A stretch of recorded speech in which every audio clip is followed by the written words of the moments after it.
என் பையனை இப்படி கொண்டுட்டீங்க, இன்னும் 5 லட்சம் பணம் கட்டுறேன், 10 லட்சம் பணம் கட்டுறேன், என் பையனை மட்டும் உயிரோட கொடுத்துருங்க. என் பையன் எந்த பிரச்சனையுமே பண்ணலை.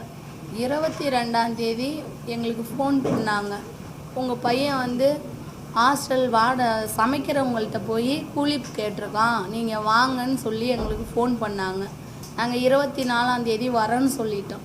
கூட இருக்கிற அந்த அஜீஸ்ன்ற பையனும் இவனும் பண்ணியிருக்காங்கன்னு சொன்னாங்க. அவங்க அப்பா அம்மா 23ஆம் தேதியே போயிருக்கிறாங்க. நான் அவங்க வந்துட்டு போன பிறகு என்ன சொன்னாங்கன்னு என் பையன்கிட்ட கேட்டேன்.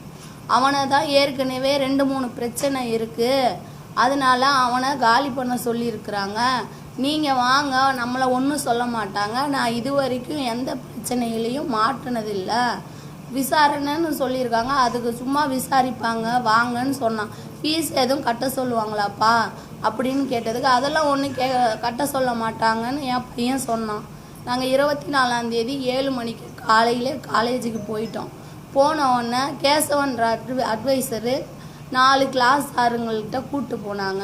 இவன் நல்ல பையன், ஏன் அவன் கூட சேர்றான் போகிறான்னு சண்டை போட்டாங்க.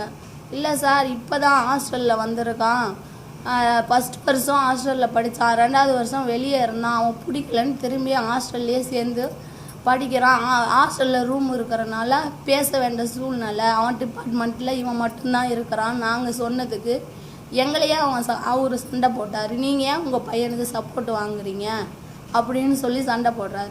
அட்டண்டன்ஸு கம்மியாக இருக்குன்னு சொன்னாங்க. என் பையன் ஏன் லீவ் போட்டான்னு என்கிட்ட சொன்னான் போன்னு எங்களை பேசவே விடலை. எங்கள் பையன் அந்த நேரத்துலையும் சார் நான் அடிக்கவே இல்லை, ஹெட்ஃபோன் கீழே விழுந்துருச்சு, அதை எடுக்கிறதுக்கு அவன் கூப்பிட்டான், அதனால் நாங்கள் போனோம். அங்கே சமையல் செய்கிற வடநாட்டுக்காரவங்க 11 மணிக்கு ஹாஸ்டலுக்கு பின்னாடி உட்காந்து ட்ரிங்க்ஸ் சாப்பிட்டுட்டு இருந்திருக்காங்க.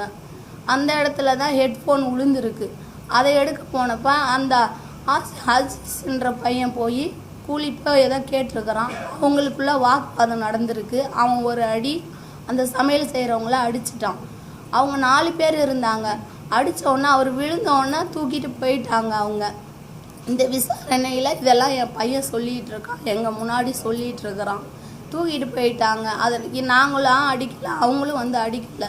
அவங்க வந்து டிபார்ட்மெண்ட்டில் சொல்லியிருக்கிறாங்க, இது மாதிரி சமைக்க மாட்டேன்னு சொல்கிறாங்க, ஹாஸ்டல் பசங்க அடிச்சிட்டாங்கன்னு சொல்கிறாங்கன்னு சொல்லி எங்கள்கிட்ட பேசிக்கிட்டு, இனிமேல் அந்த மாதிரி பிரச்சனை நடக்கக்கூடாது, அப்படி மீறி நடந்துச்சுன்னா நீங்கள் வந்து ஹாஸ்டலில் வெக்கேட் பண்ணிக்கணும், இனிமேல் நடந்தா அப்படின்னு சொல்லிட்டு இவ்வளோ ஃபீஸ் இருக்குது, இதெல்லாம் நீங்கள் கட்டினாதான் நாங்கள் மேனேஜ்மெண்ட்டில் பேசுவோம் அப்படின்னு ஒரு 1.5 மாதம்தான் ஆகுது.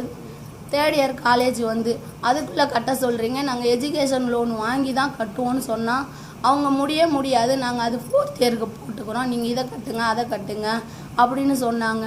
கிட்டத்தட்ட 2 மணி வரைக்கும் எங்கள்கிட்ட ஒரு 3 இதுகிட்ட கூப்பிட்டு போகிறாங்க. ஹெச்ஓடி ஒருத்தவங்கள்ட்ட, டீன் ஒருத்தவங்கள்ட்ட போகிறாங்க.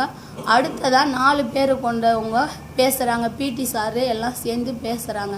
எங்கள் பையன்கிட்ட எங்கள்கிட்ட எங்கள் முன்னாடியே சொல்கிறாங்க, யார் யார் கஞ்சா விற்கிறாங்க போகிறாங்க, நிறைய பிரச்சனை இருக்குது, எல்லாம் தேடிட்டு இருக்கிறாங்க, நீ அவன் கூட சேரக்கூடாது போகக்கூடாதுன்னு சொல்லி. நீ இப்போ கேட்டியான்னு கேட்டதுக்கு இல்லவே இல்லை, நீங்கள் கேமராவை செக் பண்ணுங்க, நான் மேலே இருந்து கீழே வரதை மட்டும்தான் எல்லா சாரும் ஃபோட்டோ காமிக்கிறாங்க, நான் அடித்ததை காமிக்க சொல்லுங்கள். சமையல்காரங்களா என் பையன் தைரியமாக பேசினான். நீ என்ன இவ்வளோ தைரியமாக பேசுகிற அப்படின்னு சொல்லி நீ யூஸ் பண்ணலையா அப்படின்னு அவன் தைரியம் பேசுனா அவனை மிரட்டி அடக்குறாங்க. நீங்கள் வேணா கூட நான் செக் பண்ணுவேன்னு சொல்லி சொன்னாங்க. பண்ணுங்க செக் பண்ணுங்கன்னு என் பையன் சொன்னான். பேசிகிட்டு இருக்கும்போது எங்களை வெளியே போக சொல்லிட்டாங்க. வெளியே போக சொல்லிவிட்டு யார் என்ன பண்ணுறான்னு சொல்லு, ஃபீஸ் கட்டிடு அப்படின்னு சொல்லிட்டு எல்லாத்தையும் எழுதி வாங்கிட்டாங்க. ஒரு 1/4 மணி நேரம் நாங்கள் வெளியே உட்காந்து கண்ணாடி இதில் தான் நாங்கள் பார்க்குறோம். அப்பயும் சொல்கிறோம். வெளியில் ஒரு சார் வந்தார், கேசவன்ற சார் தான் கூட்டிகிட்டு போயிட்டு இருந்தார். அவர் வெளியே வந்தார். என்ன சார் ஒரு சின்ன பிரச்சனைக்கு 2 மணி நேரமாக பேரண்ட்ஸை போட்டு இப்படி படுத்தி எடுக்கிறீங்க அப்படின்னு சொல்லிவிட்டு நான் கண்ணீர் விடுறேன். அந்த இடத்துல நான் கண்ணீர் விடுறேன். என் பையன் வெளியே வந்து, நீ எதுக்கு இதெல்லாம் இது பண்ணுற, நம்ம தான் எந்த தப்பு செய்யலைல்ல, நீ எதுக்கு அது பண்ணுற, கம்முனு வாயை மூடு அப்படின்னு சொல்லிட்டு எல்லாத்தையும் நான் சொல்லிட்டோமா அப்படின்னு சொல்லி ஏப்பா சொன்னேன், உனக்கு பிரச்சனை வரும்னு சொல்லி நானும் சொல்கிறேன், எங்கள் வீட்டுக்காரரும் சொல்கிறோம். அவங்க வந்து 4 பேரும் இந்த ரூமை விட்டு இந்த விஷயம் எங்கேயும் போகாதுன்னு சொன்னாங்க. நாங்கள் ஒரு 25,000 பணத்தை கட்டிட்டு அவன் ஹாஸ்டல்லே தான் இருக்கிறான். கட்டிட்டு அவங்க மேம் வருவாங்க, பார்த்துட்டு போயிருன்னு சொன்னாங்க. 4:30 மணி வரைக்கும் அவங்க வரல. அதனால நாங்கள் கிளம்பிட்டோம். அங்கேயே தான் ஹாஸ்டலில் இருக்கான். எந்த ஒரு சஸ்பென்ஸு எதுவுமே பண்ணவே இல்லை. பண்ணுறவங்க பணம் கட்ட சொல்லுவாங்களா? 24ஆம் தேதி நாங்கள் பணம் கட்டியிருக்கோம். அப்படி சஸ்பெண்ட் ஆர்டர் கொடுக்குறவங்க பணம் கட்ட சொல்லுவாங்களா? நாங்கள் போன பிறகு திங்கக்கிழமை அந்த அம்மா வந்திருக்குறாங்க. இவங்க ஹாஸ்டலில் இருந்துக்கங்க, எந்த இதுவும் இல்லை அப்படின்னு சொல்கிற மாதிரி வந்தாங்களாம். அந்த அஜீஸ்ன்றவங்க உடனே ஃபீஸை கட்டுங்க, அதை கட்டுங்கன்னு சொல்லி ரொம்ப டார்ச்சர் பண்ணுறாங்க. என் பையன் ஏதாச்சும் ஒன்று பண்ணிட்டானா என்ன பண்ணுறதுன்னு யாரோ ஒரு சார்கிட்ட சொல்லியிருக்காங்க. அவங்க அந்த நேரத்தில் அந்த மேம்கிட்ட சொன்னோன்னே அவங்கள திரும்பி வர சொல்லுங்கள் 31ஆம் தேதின்னு சொல்லிட்டாங்க. அவங்க அம்மா சொன்னனால தான் அம்மா பிரச்சனை, நமக்கு ஒன்றும் பிரச்சனை இல்லை, நீங்கள் 31ஆம் தேதி சும்மா வந்துட்டு போயிருங்கன்னு சொன்னாங்க. நாங்கள் திரும்பியும் அவங்க சொன்னது டேட்டில் கரெக்டாக போகிறோம். 10 மணிக்கு வந்துடுவாங்கன்னு சொன்னாங்க. நாங்கள் ஒரு 10:30க்கெல்லாம் அங்கே போயிட்டோம். ஆனால் அவங்க வரவே இல்லை. அவர் டீன் சார் பேசினாரு, அவர் கேட்குறாரு 50,000 நீங்கள் ஹாஸ்டல் ஃபீஸ் கட்டுங்கன்னு சொல்லி சொல்கிறாரு. 40,000 தான் கட்டியிருக்கீங்க, எங்களுக்கு கொஞ்சம் டைம் கொடுங்கன்னு சொல்கிறோம். சேர்க்காதவங்க வெளியே அனுப்பிச்சோம் எப்படி ஃபீஸ் கட்ட சொல்லுவாங்க? நீங்களே சொல்லுங்கள்.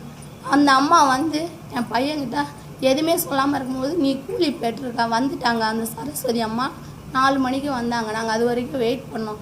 4 மணி 3:30 மணிக்கு வந்தாங்க. வந்து எங்களை ஒன்றுமே சொல்லலை, அவன் கூலி கேட்டிருக்கான் அப்படின்னு சொல்லி சொன்னாங்க. உடனே என் பையன் மேம் நான் கேட்கல, அவன் தான் கேட்டான், நான் கேட்கவும் இல்லை அடிக்கவும் இல்லை அப்படின்னு என் பையன் சொன்னான். நீ அவன் கூட போன அப்படின்னு என் பையனை வந்து அவங்களுக்கு திட்டுனாங்க. அடிச்சுக்கிறதான்னா நீங்கள் 2 பேரும் அடிச்சுக்க வேண்டியதானே, சமையல்காரவங்களை போய் ஏன் அடிச்சிங்க? அவங்க சமைக்க மாட்டேன்னு சொல்கிறாங்க. 1500 பேருக்கு சமைக்கணும்னு சொல்லிட்டு அந்த அஜீஸ்ன்ற பையனை தான் திட்டிகிட்டு இருந்தாங்க.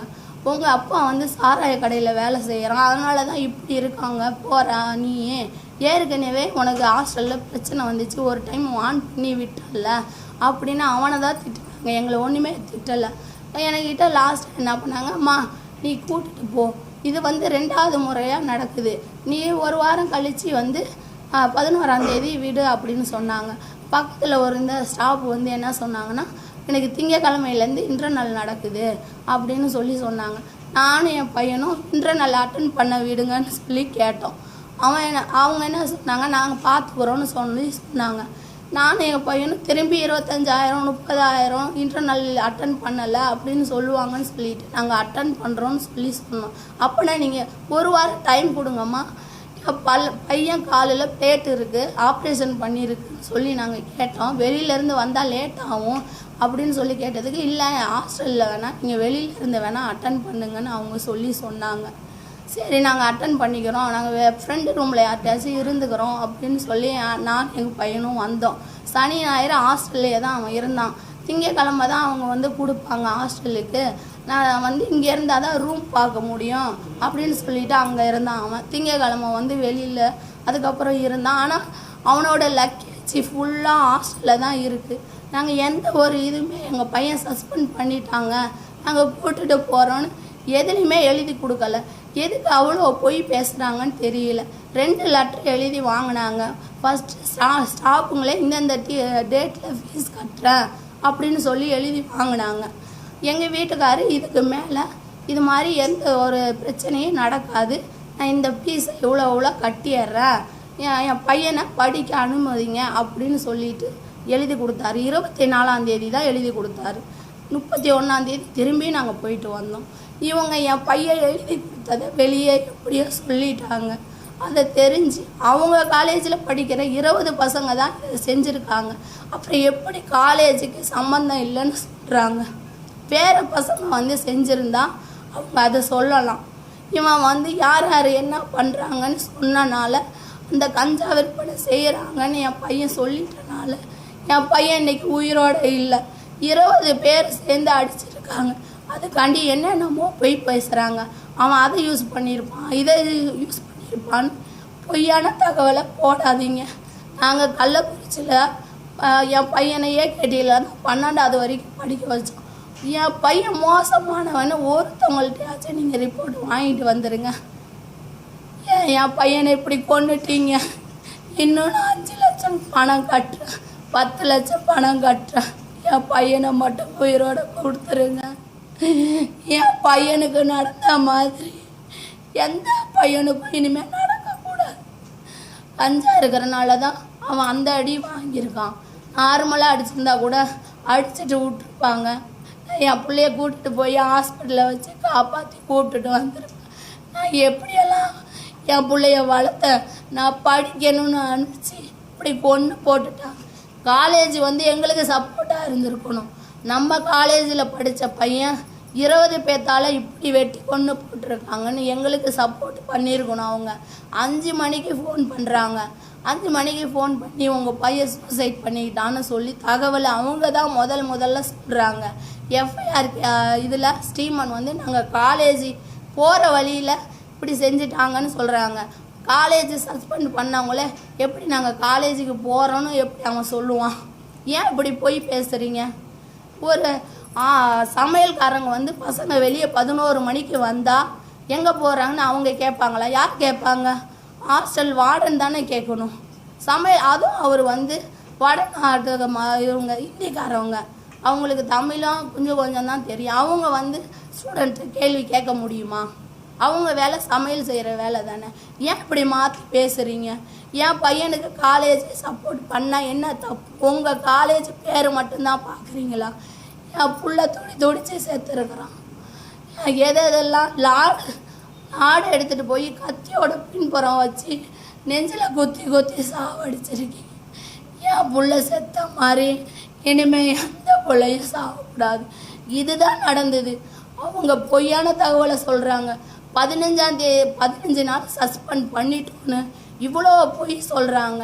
அந்த நடுவில் உட்காந்துட்டு இருக்க அம்மா எதுவுமே எங்கள்கிட்ட விசாரிக்கல, போகல.